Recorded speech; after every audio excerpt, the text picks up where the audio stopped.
नमस्कार साथियों, analyser app में आप सभी का स्वागत है। आइए आज देखते हैं एक योजना जो कि आपके एडीओ के लिए महत्वपूर्ण योजना है और ये ग्रामीण विकास वाले भाग में आपके लिए महत्वपूर्ण रोल अदा करेगा। आप लोग को मालूम होगा कि इससे पहले हमने 2 योजनाएं देखी हैं, उसको अगर आप नहीं देखे होंगे तो वो भी महत्वपूर्ण योजना है, उसको भी जा करके देख लीजिएगा। आज की योजना जो है इसलिए महत्वपूर्ण है क्योंकि ये योजना शायद आप एडीओ का क्लास करते या एडीओ की पढ़ाई करते तो इस योजना को आप छोड़ देते, लेकिन इस योजना को छोड़ा जाना बहुत खतरनाक है। क्यों खतरनाक है? क्योंकि बहुत ज़्यादा ग्रामीण विकास को तो ये योजना प्रोत्साहन देता है या नहीं देता ये अलग बात है, लेकिन सरकार की एक महत्वाकांक्षी योजना है इसलिए महत्वपूर्ण है।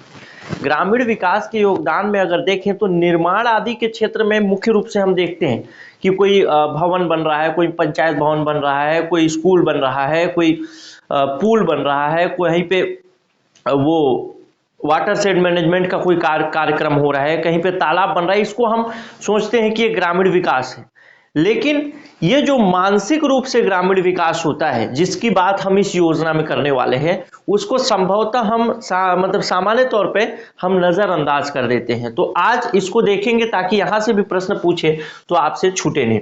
देखिए, ये योजना जो है स्वामी विवेकानंद युवा प्रोत्साहन योजना है और अभी आपने ये टॉपिक देखा स्वामी विवेकानंद युवा प्रोत्साहन योजना। हमको ये स्वामी विवेकानंद युवा प्रोत्साहन योजना है, ये सामान्य अगर कहें, अगर मैं एक लाइन में कहूं तो बहुत ज्यादा लगभग 90% संभावना है कि इस स्वामी विवेकानंद युवा प्रोत्साहन योजना से प्रश्न नहीं पूछेगा। लेकिन इस योजना को बेस करके, मतलब इस योजना को आधार मानकर छत्तीसगढ़ सरकार ने एक नई योजना शुरू की है, उससे प्रश्न पूछेगा। तो हमको अगर स्वामी विवेकानंद युवा प्रोत्साहन से पूछे या नई योजना जो अभी आगे बताऊंगा छत्तीसगढ़ गवर्नमेंट की उससे पूछे, तो दोनों में कमांड होना चाहिए। ये भी हो सकता है कि मिला जुला के प्रश्न पूछ दे, स्वामी विवेकानंद से थोड़ा सा भाग ले ले, कथन वाला कूट वाला, तो फिर आप कूटे जाए, ऐसा न हो। आइए देखते हैं स्वामी विवेकानंद युवा प्रोत्साहन योजना। ये योजना जो शुरू हुआ अप्रैल 2013 में, और अगर अप्रैल 2013 में शुरू हुआ है तो आपको एक ध्यान तो आ ही गया होगा कि अप्रैल 2013 में छत्तीसगढ़ में बीजेपी की गवर्नमेंट थी, भाजपा की गवर्नमेंट थी, न कि कांग्रेस की गवर्नमेंट थी। अब इसी योजना को कांग्रेस गवर्नमेंट बदल देगी और इस योजना को बदल करके एक नया नाम देगी, उसको हमको पढ़ना है। मुख्य रूप से प्रश्न वहां से पूछे जाएंगे, ज्यादा संभावना है, मिला जुला के पूछा भी जा सकता है। तो शुरुआत हुआ अप्रैल 2013, पहला ही लाइन और पहला ही प्रश्न आपको ध्यान में होना चाहिए। इसके उद्देश्य क्या है? प्रदेश के ग्रामीण युवाओं में सकारात्मक एवं सृजनात्मक सोच का विकास करना। यह योजना कहीं पे भी किसी भी प्रकार के निर्माण की बात नहीं करता है, यानी विकास की बात नहीं करता है। ये योजना पहली योजना अभी हम पढ़ने वाले हैं जो कि विकास की बात तो करता है, लेकिन फिजिकल विकास की नहीं, यानी भौतिक रूप से विकास की बात नहीं करता है। ये मानसिक विकास की बात करता है और कहता है मानसिक विकास की बात करते हुए कि युवा महत्वपूर्ण है, हमारे ग्रामीण क्षेत्र के युवा महत्वपूर्ण है जिनका मानसिक विकास ठीक तरीके से नहीं हो रहा है, और उसके विकास, उनके मानसिकता को चेंज करने के लिए या फिर कहें अच्छा बनाने के लिए हम एक योजना लेकर के आ रहे हैं। ऐसा बीजेपी यानी भारत छत्तीसगढ़ गवर्नमेंट का मन था 2013 में। तो सबसे पहला प्रश्न तो ये है, क्वेश्चन नंबर 1। और दूसरा कि इसका फोकस क्या है? इसका फोकस है ग्रामीण युवा, तो दूसरा प्रश्न हो सकता है। और सकारात्मक सृजनात्मक सोच आपको ध्यान रहेगा, मानसिक विकास की बात करता है। दूसरा नंबर पॉइंट देखते हैं, प्रदेश के ग्रामीण युवाओं में सामाजिक सरोकार की भावना विकसित करना। सामाजिक सरोकार की भावना विकसित करना कि समाज में वे अपने आप को जुड़ा हुआ महसूस करें, नहीं तो वहां से कट जाएंगे और जाकर क्या बन जाएंगे? चोर बन जाएंगे, डाकू बन जाएंगे, लठैत बन जाएंगे, मारपीट करेंगे, किसी का जेब काट देंगे। तो वैसी स्थिति न हो, इसलिए इनको कैसे क्या किया जाए? जोड़ा जाए समाज से। इस योजना का दूसरा लक्ष्य है या उद्देश्य है प्रदेश के ग्रामीण युवाओं में नैतिक, सामाजिक एवं सांस्कृतिक मूल्यों को बढ़ावा देना। प्रदेश के ग्रामीण युवाओं में आपसी मेलजोल को बढ़ावा देना तथा समाज में रचनात्मक भूमिका का निर्वहन करने की नेतृत्व एवं संगठनात्मक क्षमता का विकास करना इसका मुख्य उद्देश्य है। इस अगर उद्देश्य वाले भाग से आपसे प्रश्न पूछेगा तो निम्नलिखित में से कौन सा स्वामी विवेकानंद युवा प्रोत्साहन योजना का उद्देश्य है या कौन सा उद्देश्य नहीं है, ऐसा करके पूछेगा। ठीक है, कौन सा है और कौन सा नहीं है। तो उद्देश्य के लिए बहुत ज्यादा आपको हड़बड़ाने की, सोचने की, विचार करने की जरूरत नहीं। 2-3 चीजें याद रखिएगा। पहला चीज सामाजिक जोड़, सामाजिक समरसता, यानी युवा अपने आप को सामाजिक रूप से जुड़ा हुआ महसूस करे। उसके लिए हमको युवा को क्या करना चाहिए, उसका नैतिक विकास करना चाहिए, उसका सांस्कृतिक मूल्यों के प्रति उसको जागरूक करना चाहिए। तो इस तरीके से कोई भी पूछेगा तो सामान्य तौर पर अगर है पूछा तो उपरोक्त सभी अगर उत्तर दिया रहेगा तो 90% संभावना है कि उपरोक्त सभी उत्तर होगा। लेकिन बस यही चीज आप कनेक्ट करके अगर रख लेंगे कि हाँ, युवाओं को किसी भी तरीके से उसके मानसिक विकास को बढ़ावा देना है, चाहे वो सामाजिक जोड़ के साथ हो या संस्कृति के प्रति उनको जागरूक करके हो या फिर और भी चीजें हो, तो आपका उद्देश्य वाला प्रश्न नहीं छूटेगा। तो ये लाइन आप याद रखिएगा कि युवाओं के मानसिक विकास को बढ़ावा देना इसका उद्देश्य है। आइए देखते हैं प्रमुख प्रावधान, देखते हैं योजना का कार्य क्षेत्र क्या है। योजना क्या, अगर मान लीजिए कूट वाला प्रश्न पूछा तो पूछेगा कि स्वामी विवेकानंद युवा प्रोत्साहन योजना कौन से क्षेत्र में शामिल है, या फिर अगर ऐसा पूछा तो एक लाइन दे देगा ये केवल ग्रामीण क्षेत्र के लिए है, ये केवल शहरी क्षेत्र के लिए है। तीसरा दे देगा ग्रामीण एवं शहरी, एबीसीडी ना, एबीसीडी देता है भाई, ग्रामीण एवं शहरी दोनों के लिए है। तो ऐसे में आपको एकदम ध्यान रखना है कि केवल और केवल ग्रामीण क्षेत्र के लिए है, और ऐसा भी नहीं है कि किसी जिले में लागू होगा, किसी जिले में लागू नहीं होगा, हर जिले में लागू होगा। यानी प्रदेश के, राज्य के हर वो ग्रामीण क्षेत्र, जहां पे भी ग्रामीण क्षेत्र है वहां पे स्वामी विवेकानंद युवा प्रोत्साहन योजना लागू होगा। वित्तीय व्यवस्था इसके लिए 10 करोड़ प्रति वर्ष देने का प्रावधान किया गया है, 2013 का है। अब इसका कैसे क्रियान्वयन होता था उसको देखते हैं। क्रियान्वयन कुछ इस तरीके से होता था, इसमें तीनों की भूमिका है। यानी ग्रामीण क्षेत्र है तो ग्रामीण क्षेत्र में पंचायत की भूमिका होगी, जो ग्राम पंचायत है, जनपद पंचायत की भूमिका होगी और जिला पंचायत की भूमिका होगी। यही पंचायत के 3 स्तर हम छत्तीसगढ़ में देखते हैं सामान्य तौर पर क्या यही 3 स्तर हैं। पहला ग्राम पंचायत, जनपद पंचायत और जिला पंचायत। तो ग्राम पंचायत की क्या भूमिका है, जनपद पंचायत की क्या भूमिका और जिला पंचायत की क्या भूमिका है। क्योंकि जब कभी कभी प्रश्न पूछता है, जब पूछने पे आ जाता है एडीओ के लिए प्रश्न, तो ये पूछ देगा कि स्वामी विवेकानंद युवा प्रोत्साहन योजना के अंतर्गत फंड स्वीकृत करने का या फिर राशि स्वीकृत करने का अधिकारी कौन है, ग्राम पंचायत, जनपद पंचायत, जिला पंचायत या राज्य सरकार। ऐसा 4 पॉइंट दे दिया तो वहां पे कंफ्यूजन हो जाएगा। तो इसको अलग अलग भूमिका हम पढ़ लेंगे तो समझ में आ जाएगा। पहली बात देखते हैं ग्राम पंचायत की क्या भूमिका है।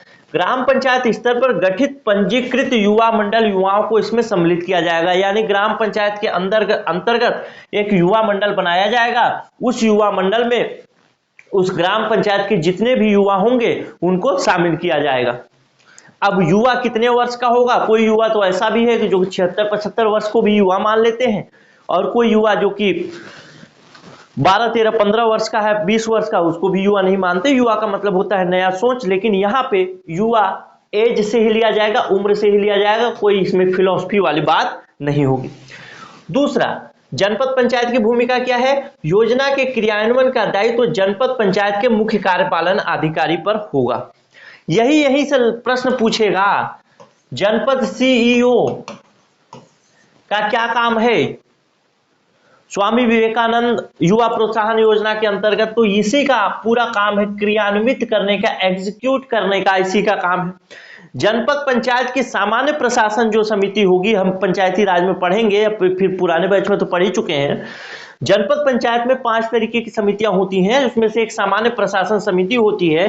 सामान्य प्रशासन समिति के अनुमोदन की अनुदान राशि का उपयोग सुनिश्चित किया जाएगा और मॉनिटरिंग किया जाएगा। ये जनपद पंचायत की भूमिका। उसी तरीके से जिला पंचायत की क्या भूमिका है, इसका भूमिका आर्थिक अनुदान, यानी जिला पंचायत के माध्यम से जनपद पंचायत को आर्थिक अनुदान उपलब्ध कराया जाएगा। जब ये यहाँ से राज्य से आएगा जिला पंचायत के पास पैसा, और जिला पंचायत किसको दे देगा? जनपद पंचायत को, और जनपद पंचायत प्रत्येक ग्राम पंचायत को उसको वितरित कर देगा उसके आवश्यकता के अनुसार, उनकी जो मांग होगी उसके अनुसार।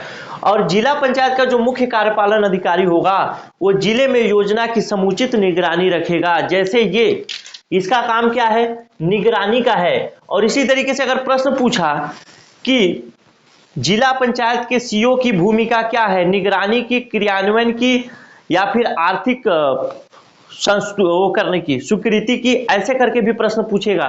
तो ध्यान रखेंगे बिल्कुल क्लियर कट तरीके से कि जिला पंचायत क्या करेगा? केवल और केवल निगरानी का काम करेगा। क्रियान्वयन का काम कौन करेगा? जनपद पंचायत। और जनपद पंचायत थोड़ा बहुत निगरानी का भी काम करेगा, किसके लिए? ग्राम पंचायतों के लिए। संपूर्ण निगरानी का काम किसका होगा?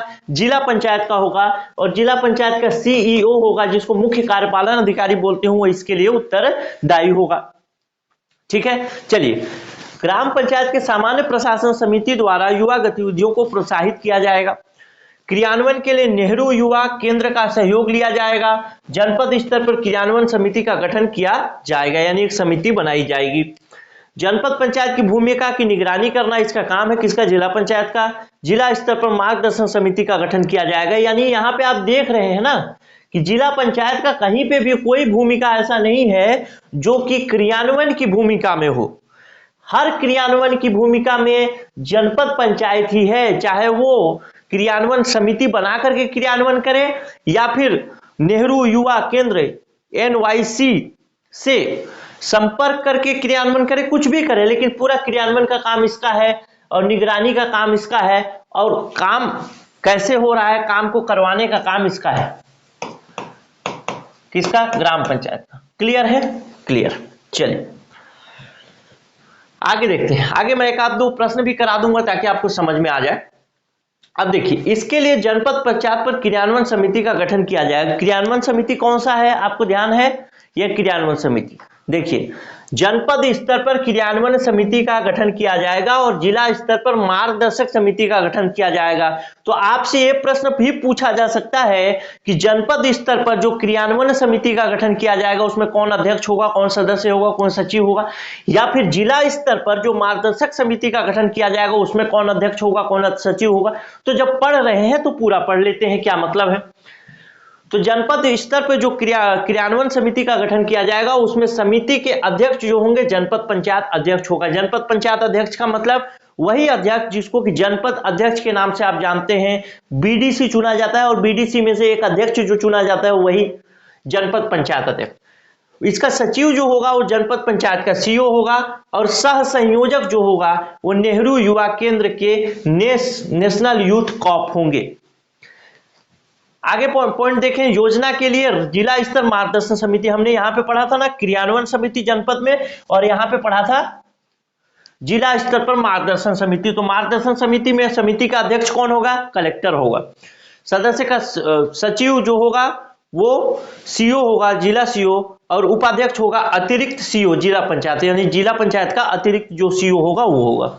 तो ध्यान रखेंगे, इसमें बहुत सारा कंफ्यूजन आपको ये हो सकता है कि समिति के अध्यक्ष अगर जनपद पंचायत अध्यक्ष हो रहे हैं क्रियान्वयन समिति का, तो जिला स्तर पर आपको लगेगा कि जिला पंचायत का जो अध्यक्ष होगा वो इसका अध्यक्ष होगा, यानी मार्गदर्शक समिति का। लेकिन ऐसा नहीं है, यहाँ पे ध्यान से कलेक्टर है। यहाँ पे देखिए, जिला स्तर पर जो भी है मार्गदर्शन समिति में सभी प्रशासनिक अधिकारी हैं, लेकिन यहां पे आप देखें तो केवल एक ही प्रशासनिक अधिकारी है, ये और ये दोनों प्रशासनिक अधिकारी नहीं।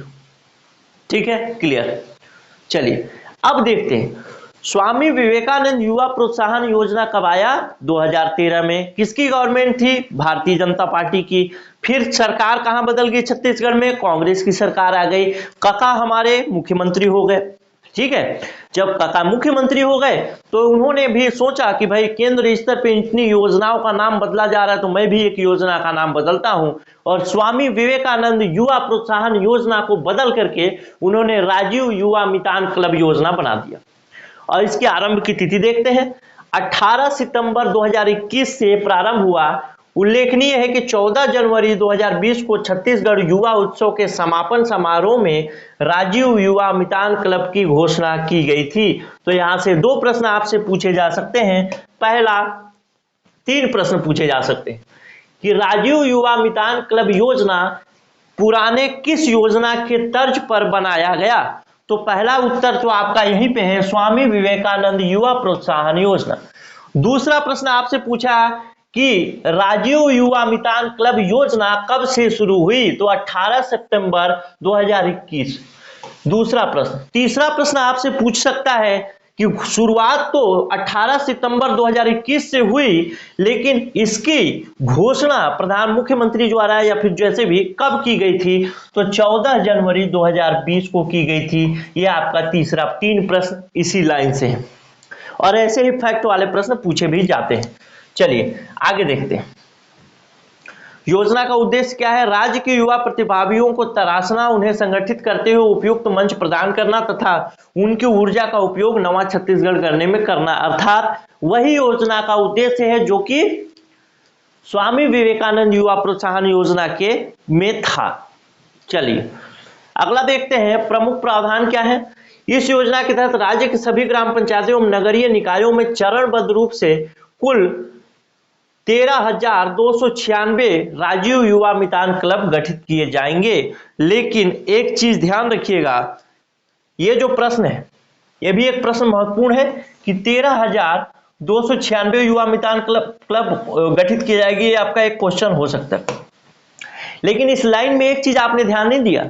एक चीज ये कि स्वामी विवेकानंद युवा प्रोत्साहन योजना के अंतर्गत जो फोकस था वो फोकस क्या था, ग्रामीण क्षेत्र था। यानी मुख्य रूप से स्वामी विवेकानंद युवा प्रोत्साहन योजना फोकस करता था ग्रामीण क्षेत्र को, लेकिन वही राजीव गांधी युवा मितान योजना ग्रामीण क्षेत्रों के साथ साथ ग्राम पंचायत के साथ साथ नगरीय निकायों को भी फोकस करता है। तो ये एक महत्वपूर्ण अंतर है और इस अंतर से महत्वपूर्ण प्रश्न पूछा जा सकता है। पहला ही लाइन पूछ देगा कि स्वामी विवेकानंद युवा प्रोत्साहन योजना मुख्य रूप से ग्रामीण क्षेत्रों के लिए था, सही कथन बताइए। दूसरा कथन दे देगा कि राजीव गांधी युवा मितान योजना ग्रामीण एवं शहरी क्षेत्र के दोनों के लिए है। तो शहरी और ग्रामीण क्षेत्र दोनों के लिए है, तो ये अंतर है, इसको ध्यान रखिएगा। चलिए इस क्लब में, इसमें से आपको 2 प्रश्न आपको बता दिया, पहला ये अंतर वाला, दूसरा इतने राजीव युवा मितान क्लब गठित किए जाएंगे। इस क्लब में कम से कम 20 और अधिक से अधिक 40 सदस्य होंगे। इसमें से 1/3 महिलाओं का होना अनिवार्य है और इस क्लब में 15 से 40 वर्ष की आयु के युवाओं को शामिल किया जाएगा। मतलब 40 वर्ष तक युवा मान रहे हैं, अच्छी बात है। नहीं तो कोई उनको युवा ही नहीं मानता, शादी वादी हो जाती तो फिर उनको बुजुर्ग की श्रेणी में बोलते।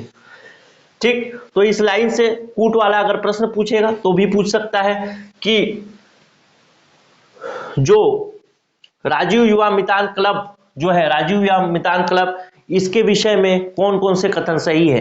पहला ही दे दिया, इसमें 20 से 40 सदस्य होंगे। दूसरा लाइन दे दिया, इसमें से 1/3 सदस्य महिलाओं का होना अनिवार्य है। तीसरा दे दिया, इसमें 15 से 40 वर्ष के युवाओं को शामिल किया जाएगा। चौथा लाइन दे दिया, उपरोक्त सभी। तो आपको ये चीज ध्यान रहेगा, तभी आप बना पाएंगे, नहीं तो नहीं बना पाएंगे। ठीक है, चलिए ऐसा प्रश्न पूछेगा, कूट वाला भी पूछता है इसलिए। ठीक, या फिर राजीव फैक्ट वाला ही प्रश्न पूछ दिया कि राजीव युवा मितान क्लब योजना में युवा किसको माना जाएगा, यानी किनको शामिल किया जाएगा क्लब में। 20 से 40 वर्ष के व्यक्तियों को 15 से 35 वर्ष, 15 से 30 वर्ष, 28 वर्ष, ऐसा करके पूछा तो 15 से 40 वर्ष आपको ध्यान होगा।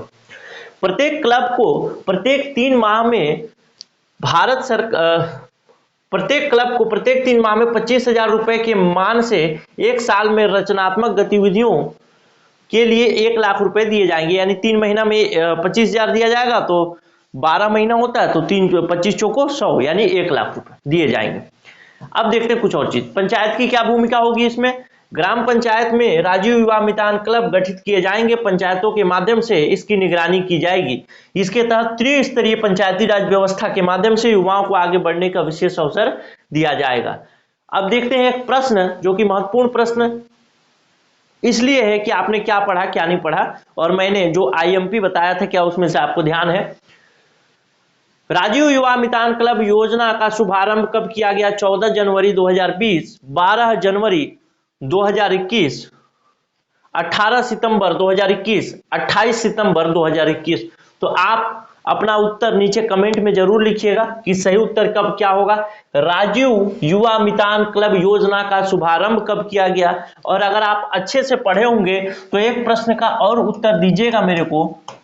अगर इस वीडियो को अच्छे से देखे होंगे तो एक प्रश्न का और उत्तर दीजिएगा कि शुभारंभ कब किया गया है, तो आप लिखेंगे ही। एक और लिखिएगा कि इसकी घोषणा कब की गई थी, वो भी मैं बता दिया हूं। घोषणा पहले हुई थी और उसके बाद उसका शुभारंभ हुआ था।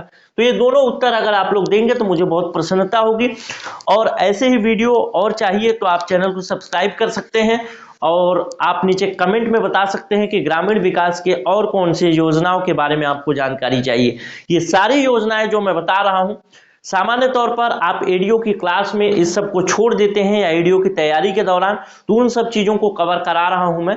और कुछ चीजें तो अभी यूट्यूब में फ्री भी हैं, तो आप फ्री का आनंद लीजिए।